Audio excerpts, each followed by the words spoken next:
Hoje, vamos falar sobre um assunto que interessa a muitos investidores e a Petrobras. Você já se perguntou se vale a pena investir nesse gigante do setor? Então, você está no lugar certo. Prepare-se, vou compartilhar com vocês informações valiosas, dados atualizados, sobre essa empresa tão importante para a economia brasileira. Mas não é só isso. Quero contar com a participação de vocês, meus queridos inscritos. Deixem seus comentários, dúvidas e sugestões ao longo do vídeo. E não se esqueça de deixar aquele like e se inscrever no canal para não perder nenhum conteúdo exclusivo. No dia 16 de maio, a Petrobras enfim anunciou o fim da paridade de preços de importação no preço do petróleo. Ô Gui, o que isso tem a ver com os meus investimentos? Será que a Petrobras vai falir? Será que ela vai voltar a ficar mais endividada? Isso é bom para o bolso da população no geral? Isso afeta todos os nossos investimentos? É isso que a gente vai responder nesse vídeo.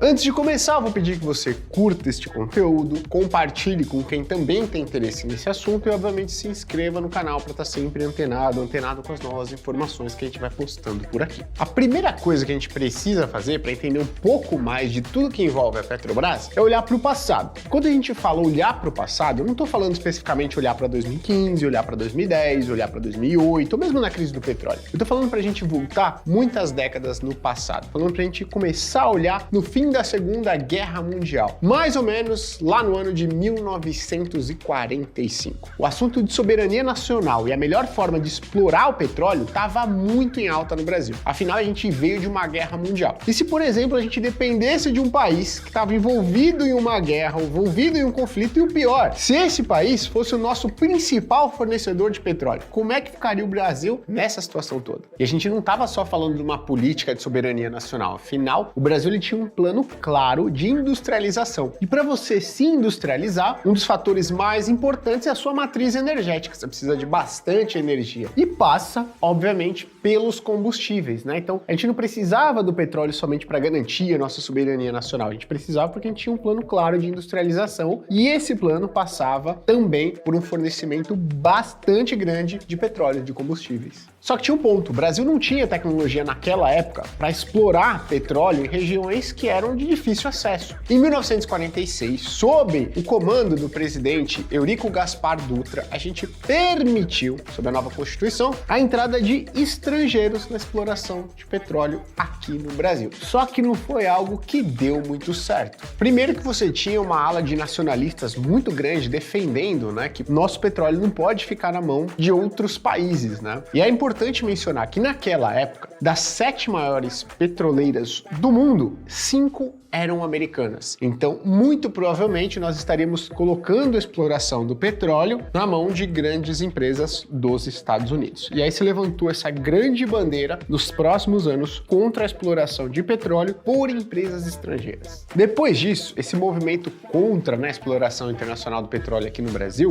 ele foi crescendo e deu ali o nome de uma revolta quase que popular ao movimento chamado O Petróleo é Nosso, que por vezes ou outras a gente ainda escuta esse nome. O petróleo é nosso, o petróleo é nosso. Olha só, esse é um movimento da década de 50, 60, né? Ou seja, tem quase 70, 80 anos e ainda resiste aos tempos de hoje. Pra você ter ideia, até o Monteiro Lobato, que era vivo naquela época, participou, fez parte e coro aí do movimento do petróleo é nosso, né? Impedindo a entrada de empresas estrangeiras na exploração de petróleo aqui no Brasil. O movimento foi muito grande, repercutiu bastante e, enfim, conseguiram impedir a exploração de petróleo em solo brasileiro por empresas estrangeiras. Somente alguns anos depois, em 53, durante o governo Getúlio Vargas, a lei que instituiu o monopólio estatal foi criada e assim, finalmente, nasceu a Petrobras. Que olha só, né? Se você pensar em 53 até agora, a Petrobras vai fazer aí 70 anos, né? 7 décadas de vida. Só 40 anos depois da criação da Petrobras, que o governo, sob o comando do FHC, permitiu a entrada de empresas estrangeiras petroleiras na exploração do petróleo interno aqui. Você vai falar, poxa, Gui, de lá para cá então, de 1993, 94, a Petrobras veio perdendo espaço, né, no mercado brasileiro por conta disso? Não, na verdade ela continuou ganhando bastante espaço. E eu peguei alguns dados aqui importantes para você. A Petrobras em 2011 estava no 5º lugar na classificação das maiores petrolíferas de capital aberto do mundo. Em valor de mercado foi a 2ª maior empresa do continente americano e a 4ª maior do mundo. Isso lá no ano de 2010. Então já chegou a ser uma das maiores empresas do mundo. Em setembro de 2010 passou a ser a 2ª maior empresa de energia do mundo de novo. Sempre, né, a gente tá falando aqui em termos de valor do mercado, tá? Isso aqui é tudo dado da Bloomberg e da Agência Brasil, tá? Então são todos dados de softwares do mercado financeiro que monitoram ações de empresas no mundo todo. Então a Petrobras, durante as últimas décadas, ela ficou realmente conhecida como uma grande empresa quando o assunto é exploração de petróleo. Mas o que aconteceu desde esse ano lá de 2010, 2011 até hoje que fez com que a Petrobras, né, ela entrasse menos no sentido de protagonista quando o assunto é inovação, exploração de petróleo, grandes empresas do mundo, até se tornar uma das empresas mais endividadas do planeta alguns anos depois. Aí você tá falando, poxa Gui, que tipo de queda? Eu tô falando da queda do seguinte sentido. Em 2014, a Petrobras teve um prejuízo,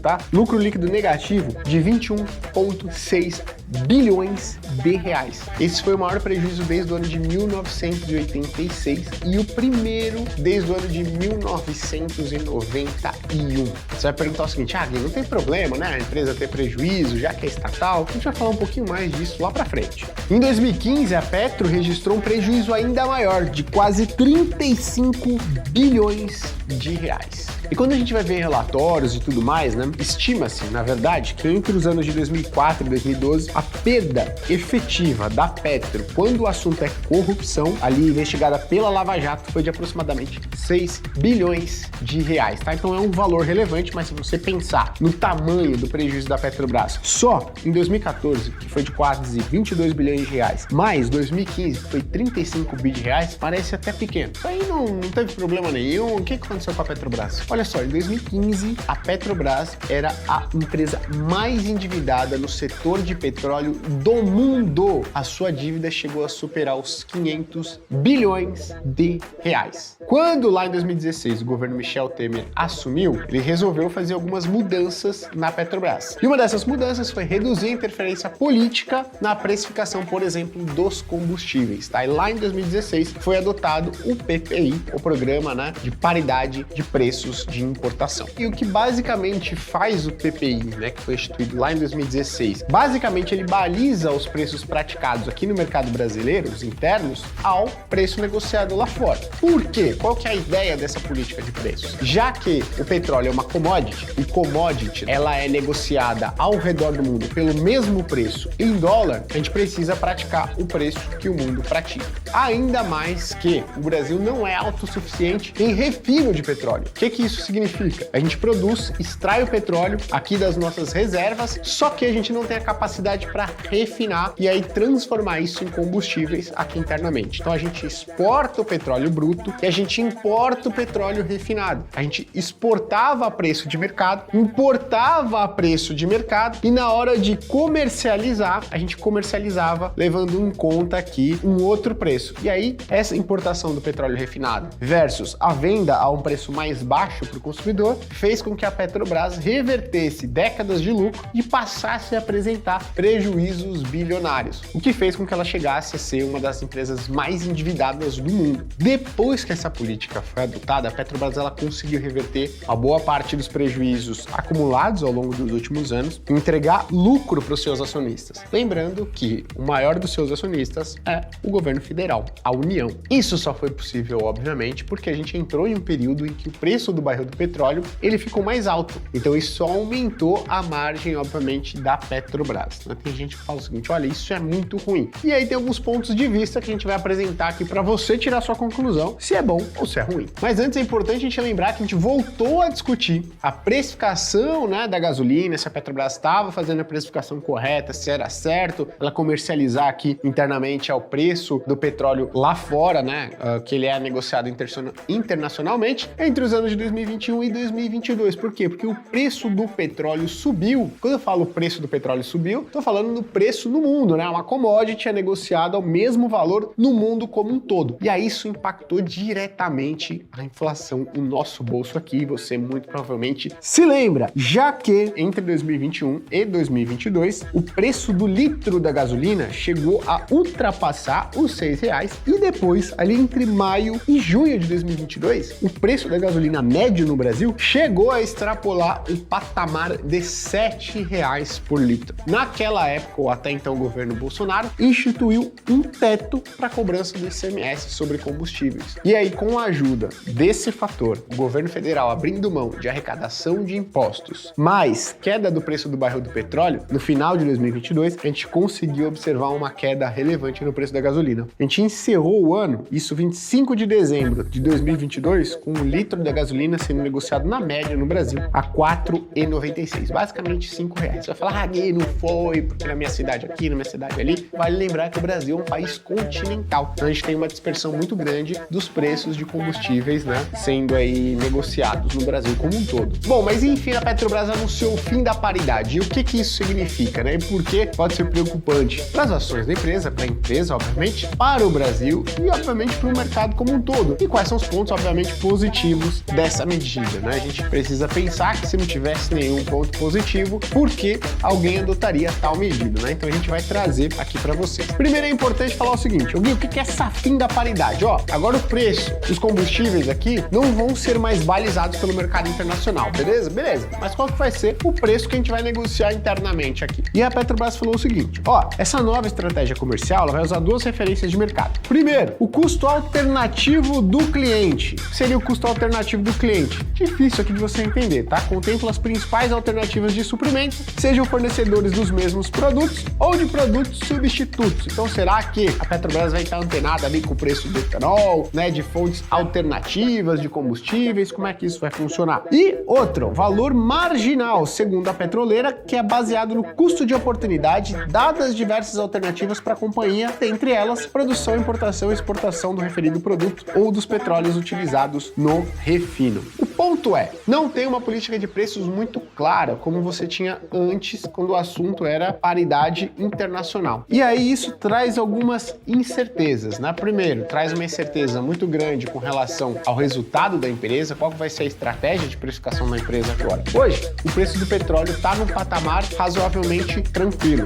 né? Esse não é o maior problema. Quando a gente tem uma quebra de uma regra de precificação, não é um grande problema quando o petróleo está apresentando um arrefecimento no preço, como a gente vem observando nas últimas semanas e meses. O grande problema é quando o preço do petróleo sobe e a gente continua comercializando esse petróleo, os combustíveis e derivados, né, sendo que a gente não é autossuficiente em refino, aqui internamente é um preço mais baixo. O que isso vai gerar? Isso vai gerar um resultado negativo para a empresa. Só para você ter uma ideia, em 2011, a dívida da Petrobras era de 155 bilhões de reais. Como a gente continuou comercializando internamente aqui o preço dos combustíveis a um preço mais baixo do que a gente deveria, já que a gente não é autossuficiente em refino, em 2015 ela bateu aqueles 500 bilhões de dívida, tá? Então uma preocupação que o mercado tem, que acionistas têm, é a seguinte, poxa, agora tudo bem, mas e se o preço do petróleo internacionalmente voltar a subir? Será que a Petrobras vai voltar a apresentar os prejuízos, vai voltar a se endividar e tudo mais? E aí tem muita gente que fala, pô, Gui, beleza, né? A Petrobras não precisa dar resultados muito elevados, porque, poxa, se ela dá muito resultado, distribui muito dividendo, isso aí vai parar na mão do acionista e acabou. Vale a gente lembrar, né, que o governo é um importante acionista. E olha só, em 2022, a Petro distribuiu 72 bilhões de reais em dividendos ao governo, mais plus 269 bi de impostos. Isso segundo o diretor financeiro e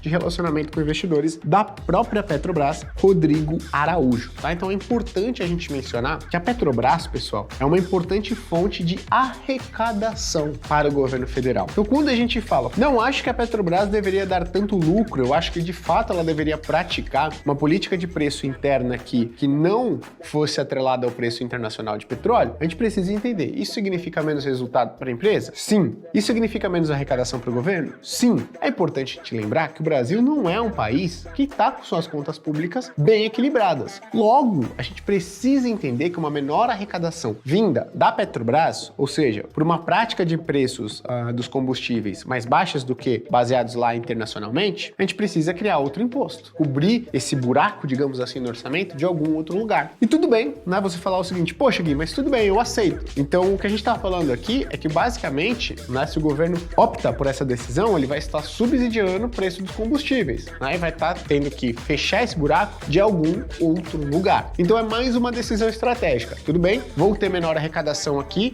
mas preciso fechar esse buraco em algum outro lugar. Tem gente que fala, não, a gente deveria continuar com a Petrobras praticando preços balizados no mercado internacional para ela trazer resultado, a gente manter essa arrecadação para o governo e assim a gente aumenta a eficiência da economia brasileira. Quer, poxa, beneficiar as pessoas mais pobres ou em algum lugar? Utiliza uma parte dessa arrecadação e faz um programa direcionado para essas pessoas, né? Quem defende de um lado, a quem defenda do outro. Quem enxerga que a Petrobras deve fazer justamente isso, ou seja, praticar um preço interno mais baixo do que o preço internacional, fala o seguinte, não, tá certo, o governo tem que subsidiar os combustíveis, porque isso não se reflete somente ali no abastecimento do carro, onde de fato o rico é mais beneficiado, mas isso traz uma inflação em cascata, né? O Brasil é um país continental que não tem uma malha ferroviária, então o frete é todo em caminhão, então isso encarece o preço dos produtos, dos alimentos. Então o Brasil tem que de fato subsidiar o preço das gasolinas e isso passa, obviamente, por um resultado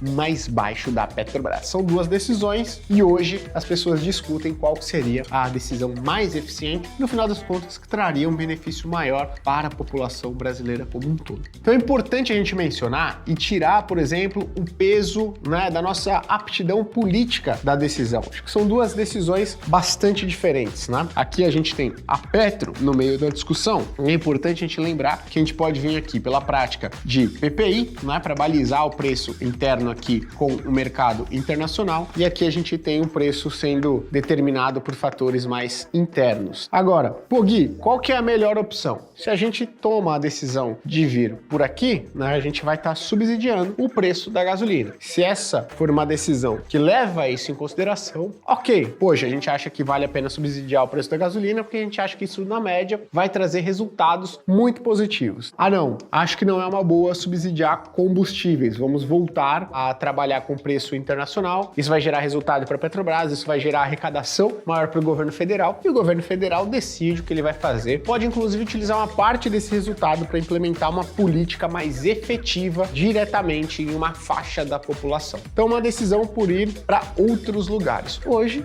o Brasil está caminhando mais para esse cenário aqui. Esse cenário tem algum problema, tem problema que, poxa, quando o preço dos combustíveis está baixo, normal, é muito mais fácil você determinar um preço aqui com base, né, em regras internas. O problema é quando o preço do petróleo volta a subir e esses movimentos são cíclicos, então muito provavelmente em algum momento a gente vai ter um preço internacional do petróleo voltando a subir novamente, e o fato é, será que isso não vai gerar um resultado muito negativo para a Petrobras? Então esse é um fator interessante da gente pontuar. Um outro é que nesse momento a gente vai ter uma menor arrecadação pelo governo federal. Essa menor arrecadação vai ter que ser compensada de algum outro lugar via aumento de impostos ou corte de despesas. Corte de despesas é muito difícil a gente fazer em um governo que está implementando de fato uma expansão fiscal, então deve vir por meio de uma arrecadação maior de impostos. Qual que é o problema? O problema é que o Brasil tem uma alíquota tributária, né, uma carga tributária de país desenvolvido como se fosse da OCDE, porém uma qualidade no serviço público de país de terceiro mundo. Se você duvida, é só você pegar ali carga tributária sobre o PIB do Brasil, comparar com os países da OCDE, que são países desenvolvidos, e pega um índice que chama Public Service Index, né, que está lá no site Global Economy, e compara a qualidade do serviço público, né, no Brasil frente às outras 170 economias do mundo. Você vai ver que o Brasil está lá entre as 50 piores, com uma carga tributária que está lá entre as maiores, né? Então é difícil você criar novos impostos no Brasil, sendo que a gente já paga uma carga tributária muito alta e não vê resultado no serviço público, né? Então fica essa dificuldade para esse lado aqui. Quais são as dificuldades aqui? Também tem dificuldades. As dificuldades desse lado aqui é que quando você tem uma alta do preço internacional,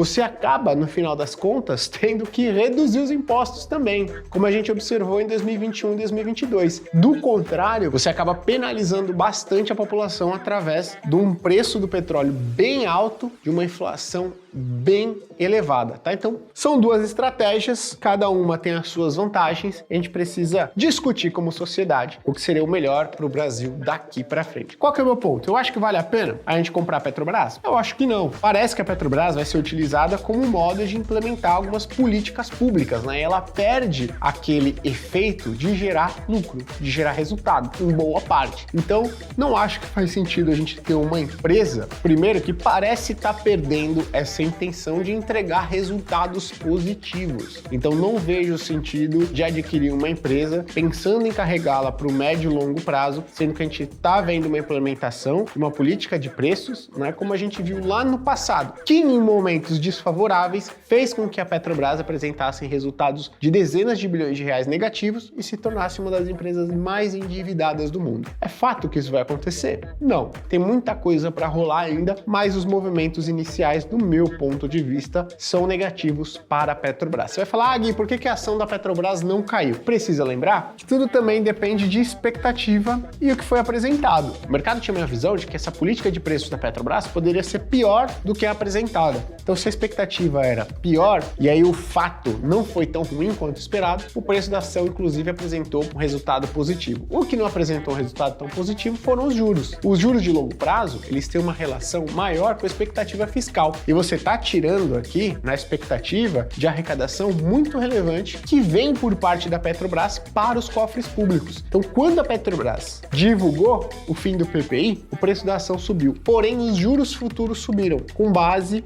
nessa maior incerteza fiscal. Maiores juros futuros podem fazer com que não só a Petrobras, mas as ações no Brasil como um todo tenham um desempenho um pouco mais negativo, tá? Então, um ponto. Não acho que vale a pena ter Petrobras, porque ela pode passar a ser utilizada como um meio de implementar alguma política pública e ela perderia essa ideia de trazer resultado para o seu acionista. E aí não estou falando o acionista, o estrangeiro, isso quer dar dinheiro para o estrangeiro, você quer dar dinheiro... Não, falando do acionista, lembrando que o governo federal é o maior acionista. Então, esse é um fator. Segundo fator, a gente está falando aqui de uma menor arrecadação do governo, a gente não está falando de algo que afeta única e exclusivamente a Petrobras ou única e exclusivamente os acionistas da Petrobras. A gente está falando de algo que reduz a arrecadação do governo federal, mas é algo que tende a trazer um alívio para o bolso do brasileiro. Será que isso vale a pena? Essa política de subsidiar os combustíveis é efetiva? Bom, vamos ver. Então são esses fatores, que estão relacionados em todo esse barulho aí. Não é algo só Petrobras, não é algo só dividendo para os acionistas, não. É arrecadação federal, é discussão sobre juros futuros de longo prazo, que tem muito mais a ver com atividade econômica do que taxa Selic, por exemplo. E aí,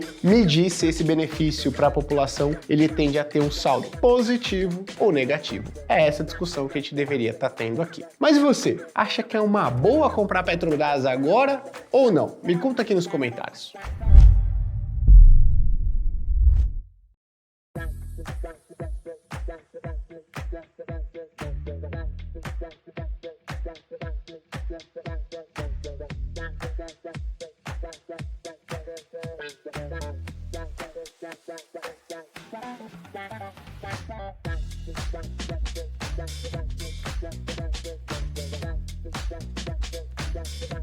Yeah.